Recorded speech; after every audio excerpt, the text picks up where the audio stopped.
Hello, everybody. My name is Ian Cookson. I hope everyone can hear me well enough. As you can tell by the slide, I'm the product manager for Oracle Clusterware, which you're all very familiar with, I'm sure, and then application continuity, which is the subject of interest today. The subtitle here is kind of significant because it's running applications without interruptions. Okay, and we'll get more into that in a moment. The focus here is primarily on the continuity of applications and application workloads.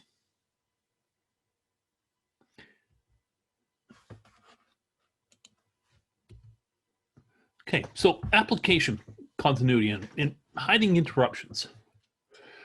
This is part of the MAA series, and so this rightly fits there.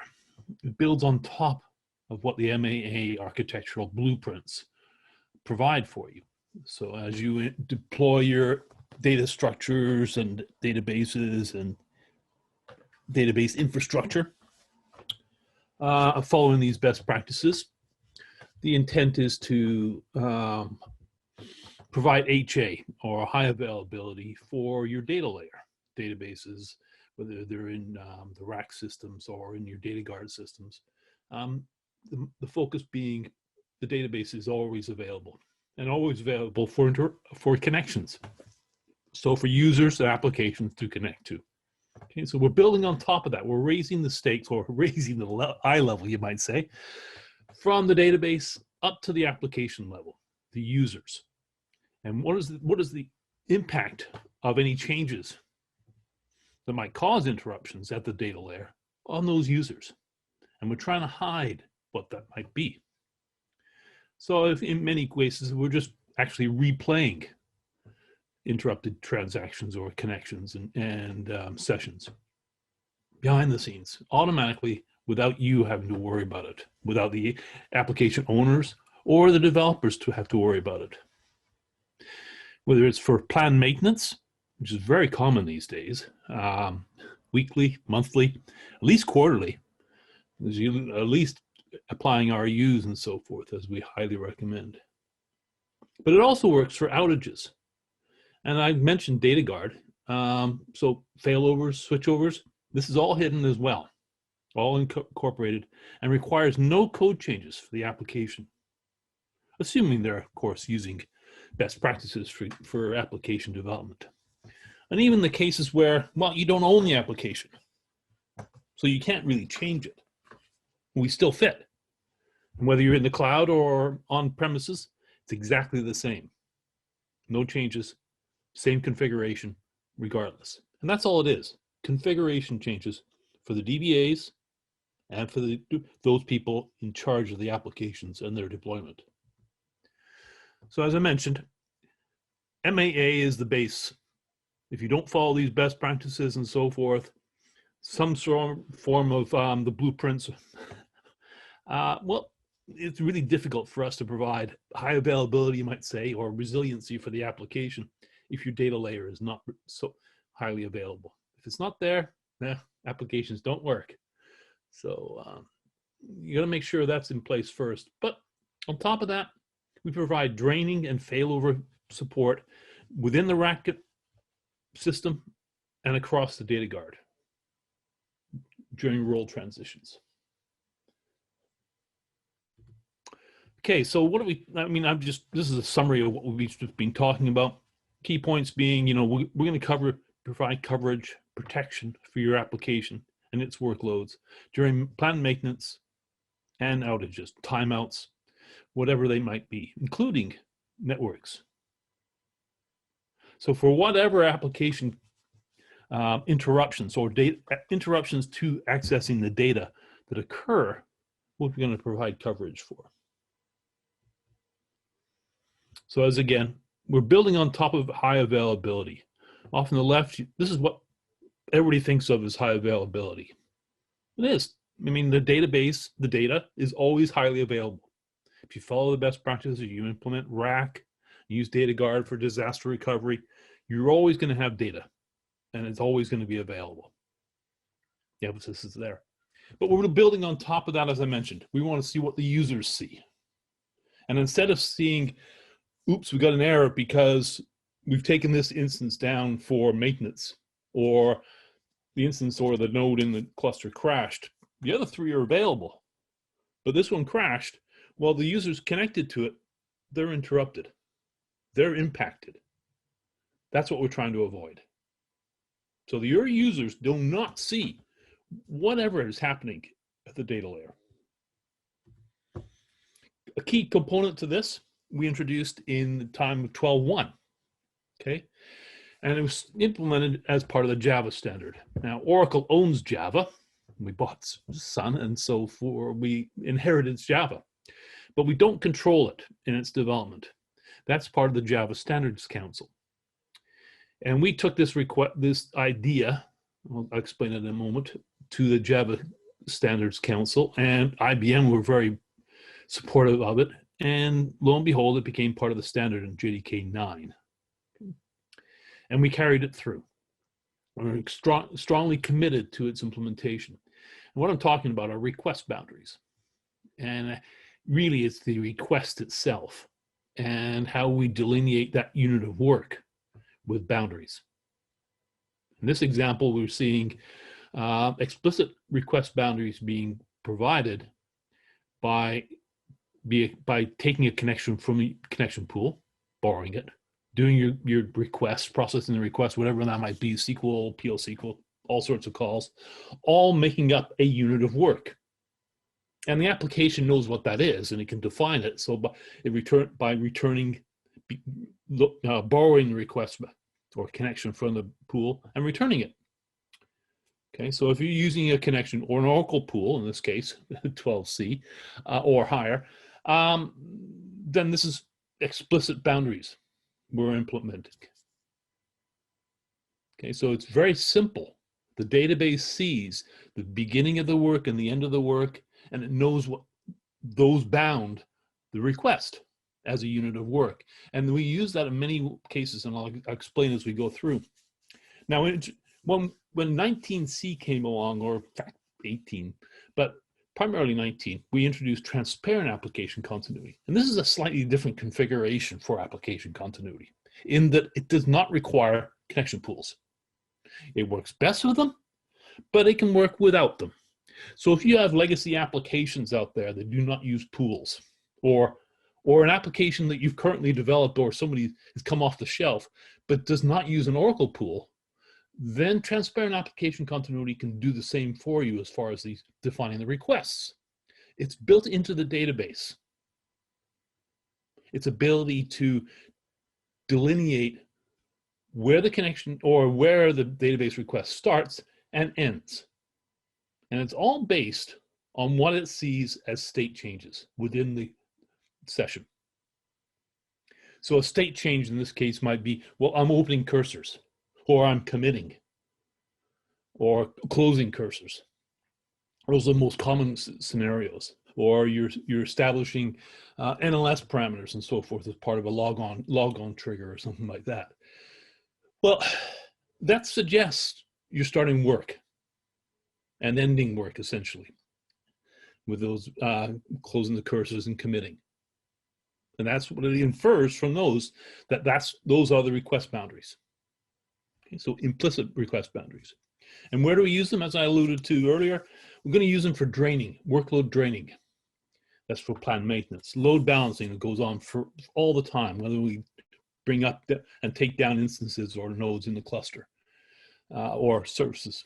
Okay, recovery and so forth. These requests are processed and uses that delineate or a unit of work throughout the database. And the use cases, as I mentioned, primarily are planned maintenance on the left.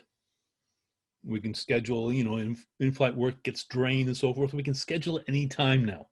Now, planned maintenance typically, and this has been available for you since 10.2, was the concept of workload draining. And associated with that are the database services we also introduced in 10.2. And on the far right, we see unplanned outages, which is by far the most impactful. Well, I guess suddenly impactful scenario. Well, it's unlikely this is going to happen. But when it does, we want to make sure the application or the users do not see it. Things happen, and we hide all this stuff from them.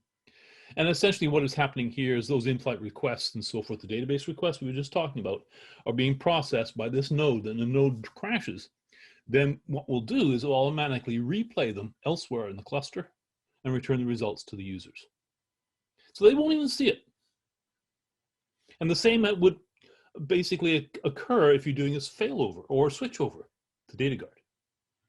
We do the roles transition, replay the work, and return the results. And incumbent with all this, how we manage planned maintenance and unplanned outages for various events, there's load balancing built in. It's automatic. It's always going to occur, and especially helpful when you're using a connection pool, right? Because that's one of the benefits of most connection pools, but especially with the Oracle's pools. Okay, so let's start talking quickly, very briefly, about unplanned outages. Essentially what is happening, as I mentioned earlier, we've got a user, application, whatever, submits a request to node 1 over here on the far left. Okay, it's being processed. But then there's an outage. We either lose the database instance or we lose the node. If it's just the node, then what will happen is it will automatically reconnect to another node in the cluster. In other words, remember, we're using database services. And so the service will automatically start up on one of the preferred or available nodes. It may already be there, but all the same, we reconnect to, in this case, to node 4, and we replay the request automatically for you. The application, the users, not doing anything here. It's automatic. The reconnection, the replay, and return of the results to the users, as if nothing's happened. The result being returned to the user or the application is to be exactly the same, processed exactly the same as it had originally been submitted. There will be no difference in terms of languages,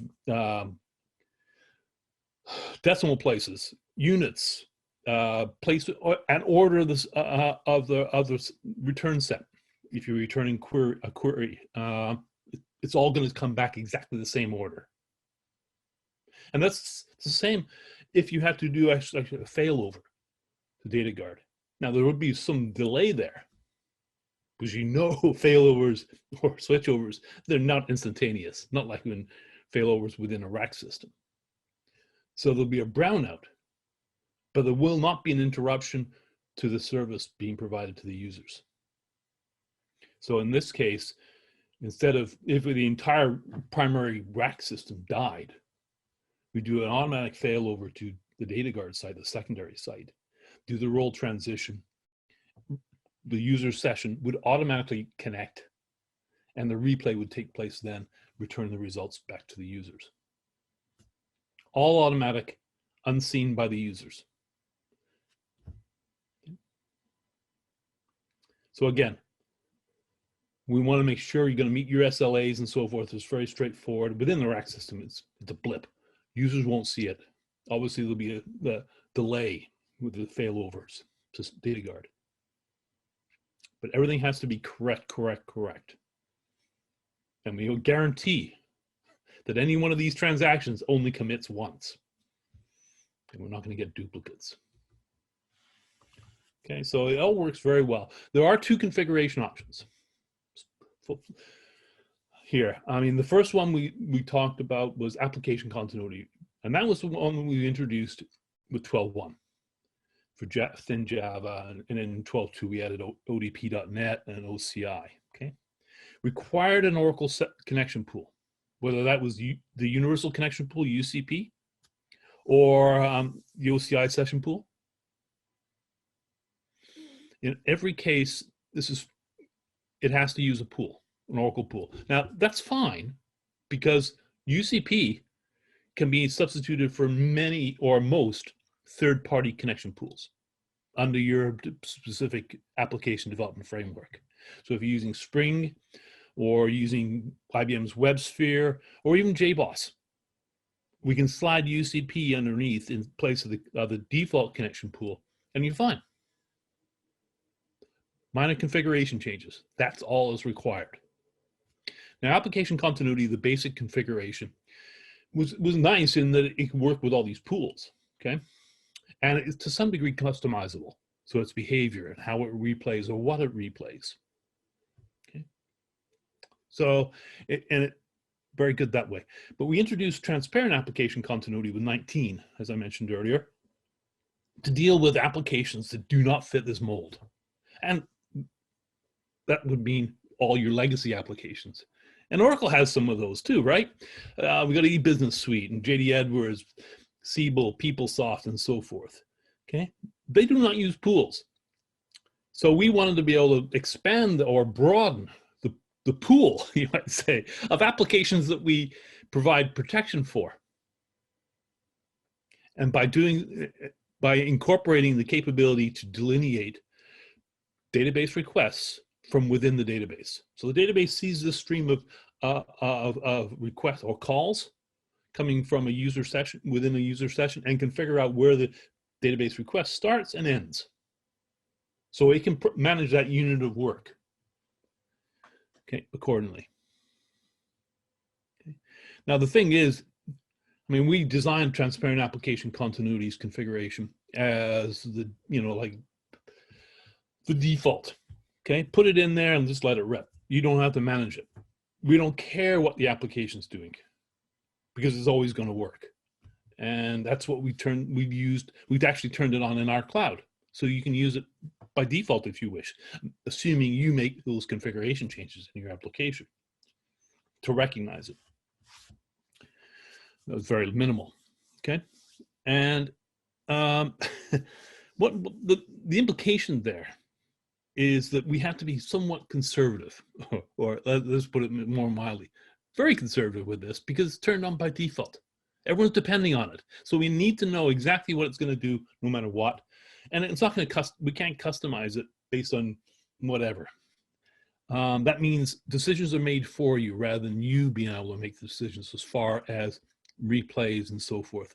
So while the original AC configuration was a bit more limiting because you have to use an Oracle pool, at least it was somewhat composite. It is customizable.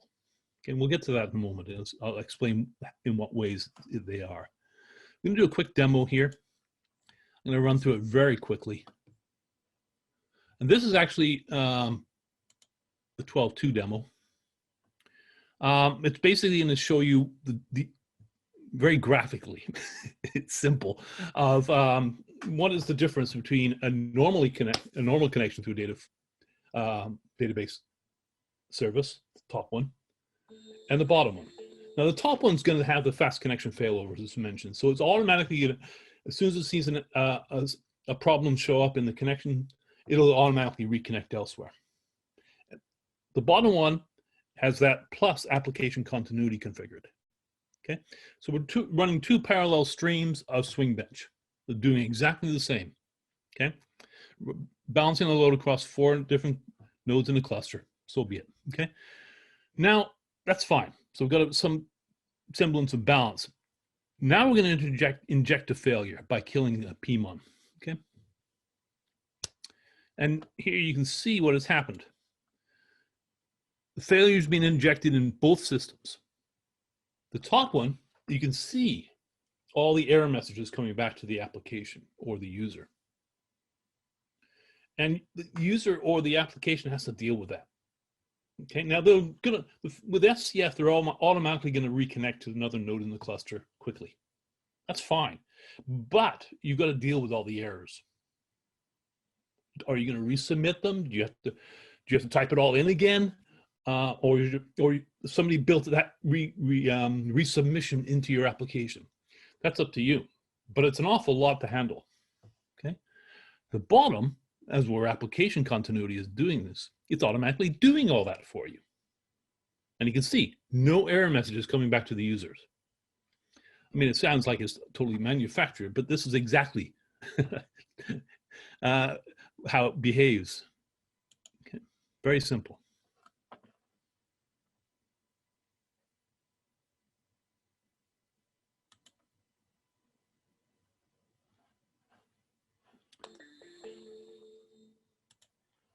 Okay.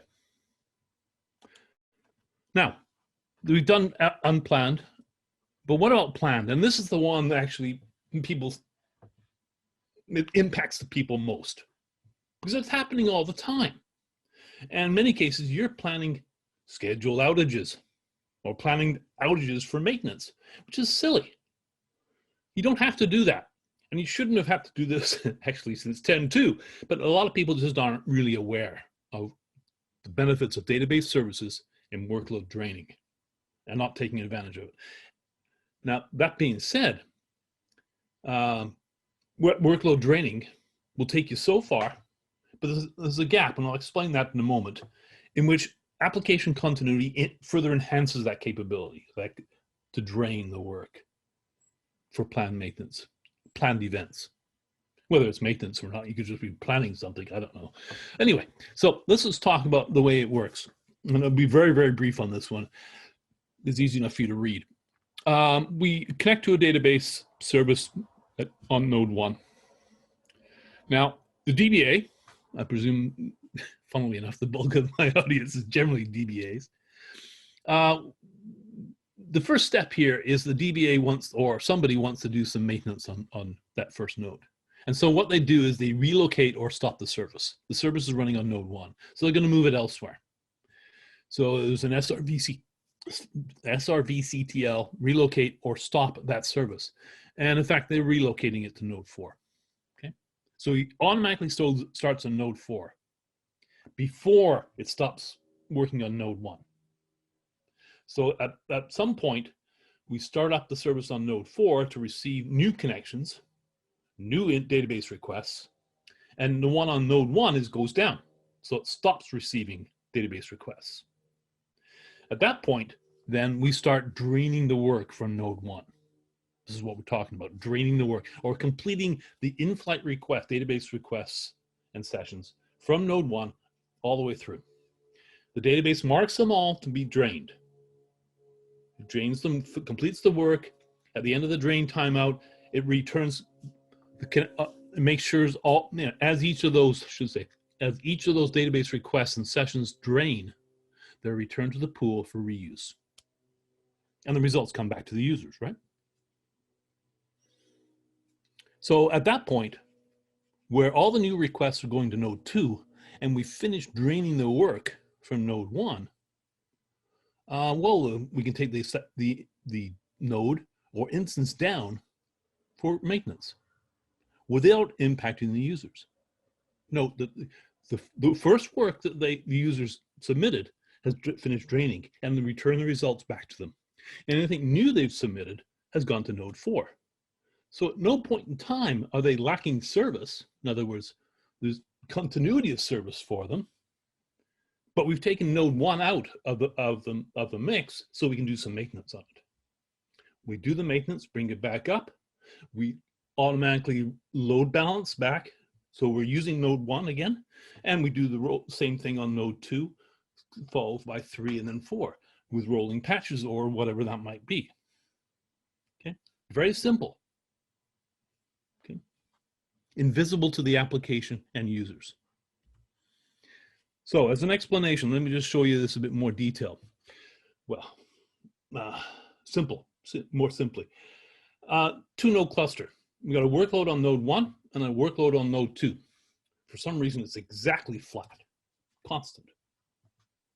At some point, we want to initiate that draining prior to doing the maintenance.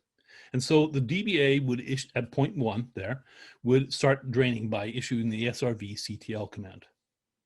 It's either SRVCTL, relocate service, or stop service. Use the relocate when it's singleton. If the service is defined as a singleton, it runs only on one node at a time, or limited nodes, then you would relocate it from one preferred node to another or available node. If it's a stop, well, that's when you've got a uniform distribution. If you got that service is running on every node in the cluster, you'd stop it because there's no need to relocate it. The service is already available elsewhere. Okay, so we start draining. Now what that means is, of course, the in-flight requests are draining, or the work is completing from those in-flight requests for node 1. No new work is going there. It just means we're completing the work. And as the work is completed, the connections are returned to the pool for reuse. And the new requests are being redirected to where the service, or directed to where the service is now running and available, which is on node 2. And you can see the workload for node 2 increasing. At some point, the drain timeout, whatever that period of time is, ends. Now, we generally, if you're talking about failovers or within a rack system, there's no reason to be parsimonious, you might say, with the drain timeout. Better to use a longer one. Now, you can see why. Because if your in-flight requests drain fine within that drain timeout, that's great, right? But what about those outliers? Or those long-running queries that you had no idea was going to be that way? What's going to happen to them? Well, they get cut off at the end of the drain timeout. So if the longer it gets, you can make that drain timeout because there's no time pressure here. Remember, your other connections in database or new connections to database requests are being processed anyway. So let's just let that drain timeout go as long as necessary. But all the same, it ends. And at that point, anything still outstanding that has not finished draining by the end of the drain timeout is cut off. That's what you've got today. Okay? That's how it is. You get errors unless you implement application continuity. And this is where AC, or application continuity, enhances this draining or this planned maintenance. Because those in-flight requests, instead of returning errors, now get replayed automatically on node 2 in this case. And the results return to the users as if nothing's happened. They will not see even a blip in performance. It'll just come back so quickly, who cares? Okay? And we see this time and again on very, very busy systems and quiet systems. The performance, there's virtually no impact to it on an ongoing basis, and response time to database requests is not impacted. Okay. You can say, how's that possible? Well, remember the most database requests, especially an OLTP environment, come and go so quickly that the actual unit of work, the database request, is quite short. And so reprocessing, you might say, is going to be quick as well. Okay. I'm going to show you another. This duck gets me every time. It's going backwards. Okay, so here's another demo, and actually this is a very good one because it shows you what's going to happen kind of highlights draining and application continuity all at the same time. Real bonus. So let me just set the stage a bit here as we're trying to show with some of these arrows.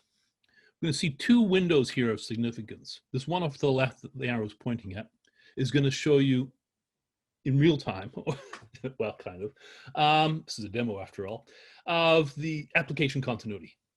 Okay, it'll highlight that. And I'll show you exactly what I'm talking about in a moment. And on the far right, on the other window on the top, that's going to show you the draining. Okay, so we're going to do a planned maintenance event, and you're going to see the impacts of it. Okay, let's carry on here.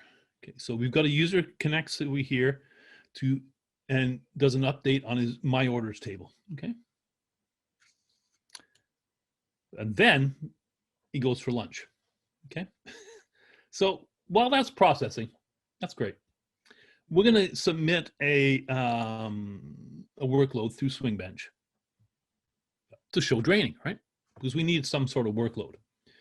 And now what we've got here is to show you this is the first user.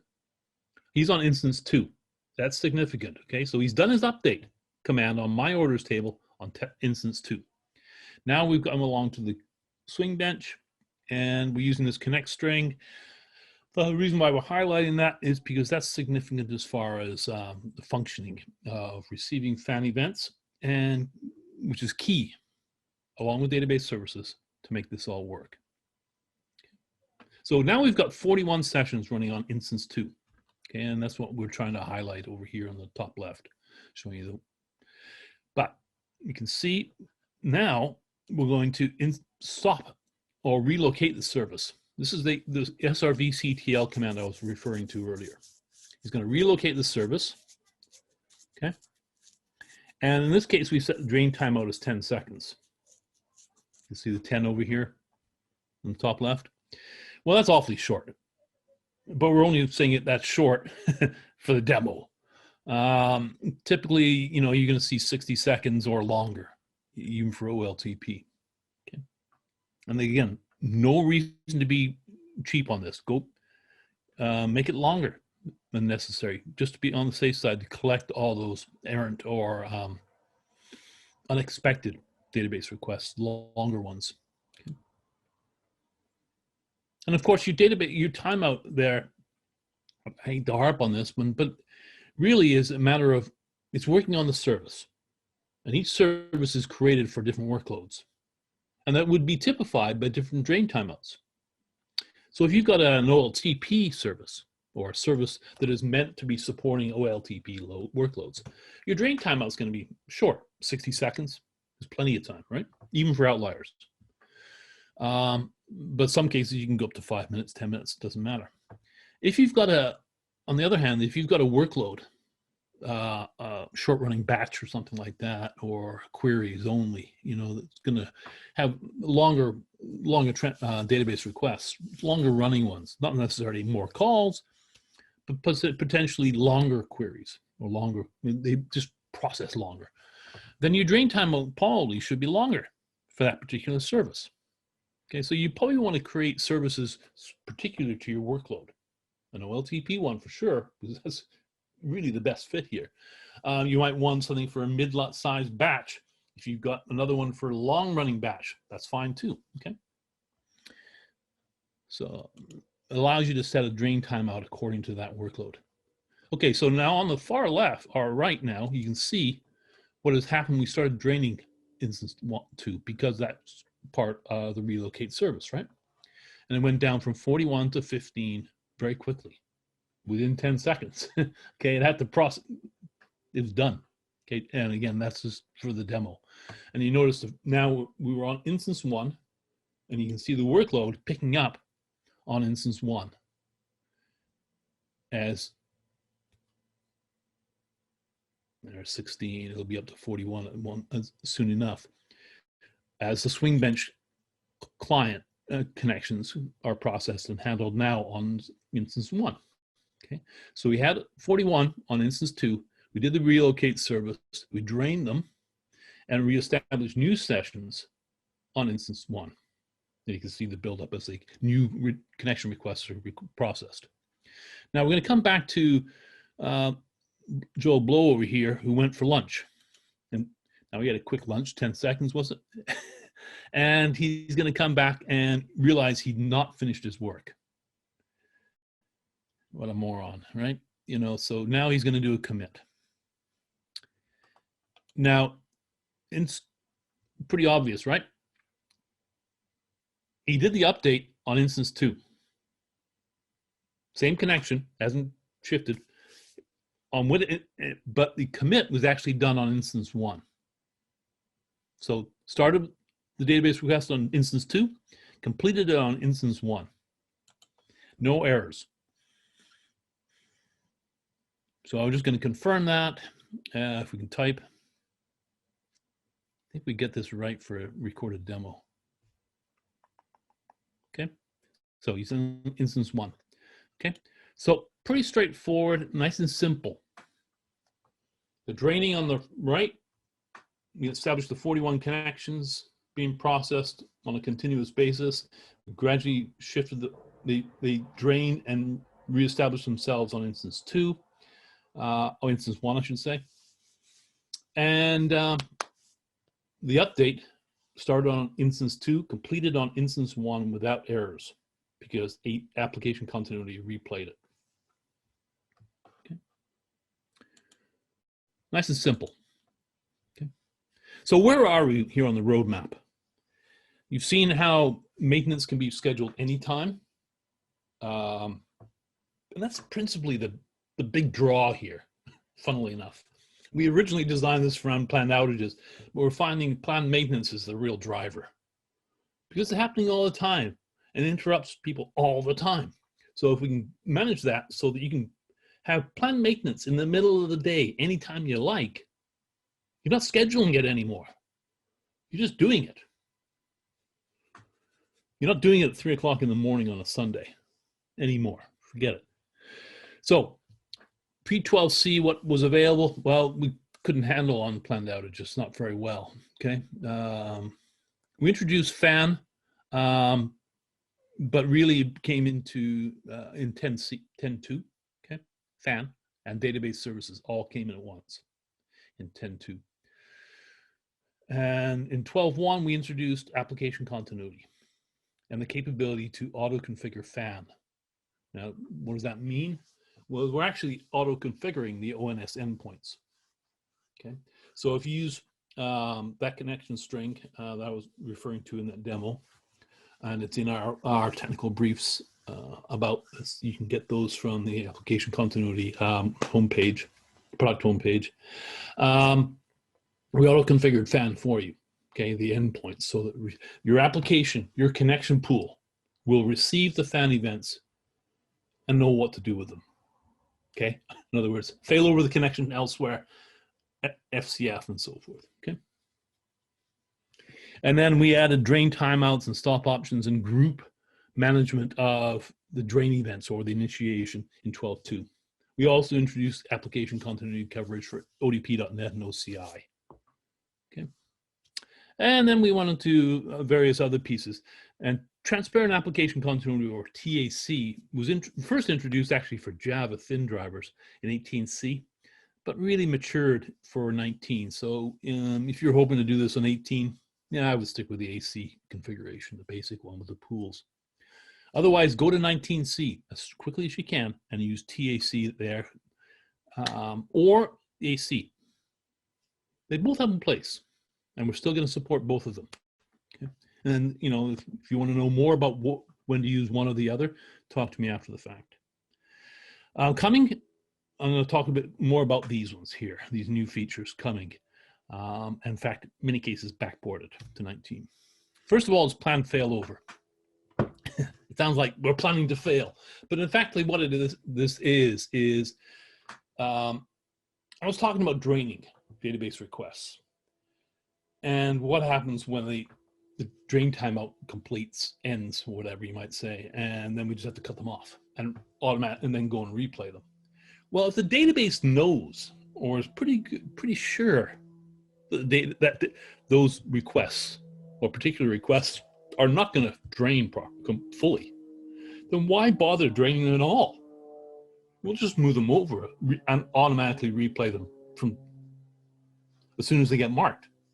So as soon as the database knows it's supposed to be draining, it'll mark all the sessions to drain, and including, you know, look at all the database requests. But it knows statistically that this one or these other ones are not going to drain. It's very unlikely. So I'm just going to fail them over right now and carry on. Faster, simpler, and predictable, shorter maintenance windows, at least for the draining, okay? And again, if you got database requests that come out of the norm on this particular service, you normally can drain them all within 10 seconds or 30 seconds or whatever it might be, but we've got one that's going to go 3 minutes.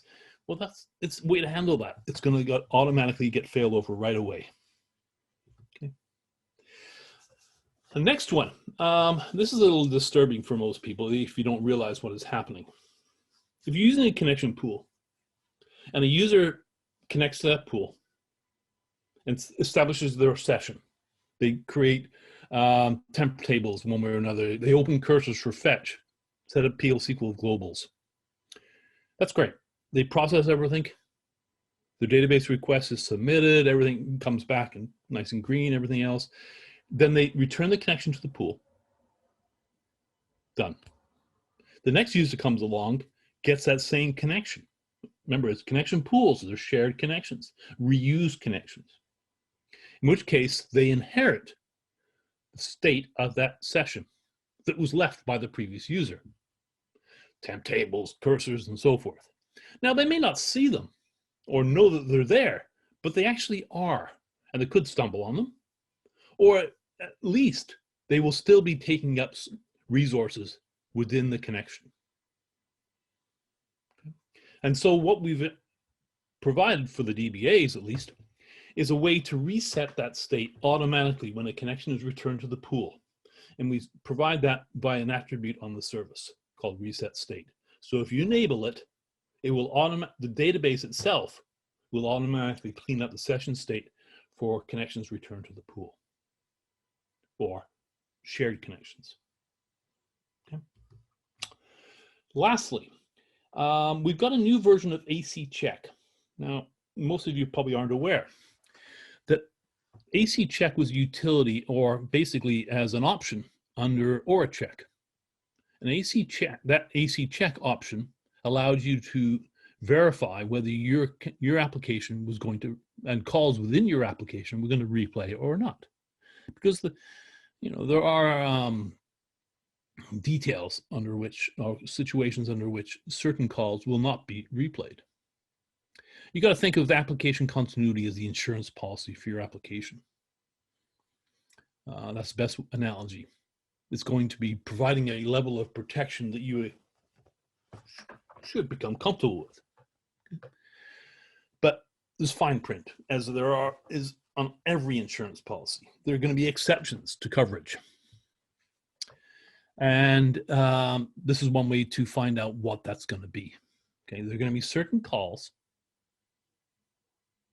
and I can discuss, I'll give you a few examples, that will not be replayed. Okay, and in this case, we're going to, what happens is with the new version of AC check, this is just runs as an external utility and runs in the cloud or on premises exactly the same. And that's what the features of the new version of AC check. And it gives you more details about the calls and what calls will not be replayed. The way it works is it generates trace files, exactly the same as you might see from TK-Prof, say, if you're doing performance analysis and so forth. But AC check captures the trace files of your workload.